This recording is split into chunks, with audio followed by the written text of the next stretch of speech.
একটা গরিব মহিলা তার বাচ্চাকে নিয়ে মার্কেটে গেছে জামা কেনার জন্য, কিন্তু তার কাছে কোনো টাকা নাই। অন্যদিকে বড় লোক মানুষ তাকে দেখে হাসাহাসি করতেছে আর বাচ্চাটা কান্না করতেছে।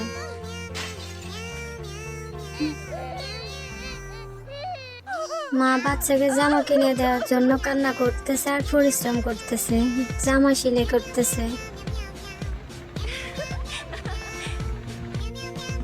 কত পরিশ্রম করে একটা মা সন্তানের জন্য, দেখেন।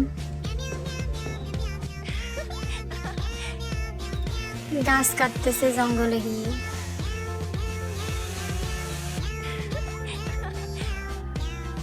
নিজের চুল কেটে চুল বিক্রি করে দিচ্ছে।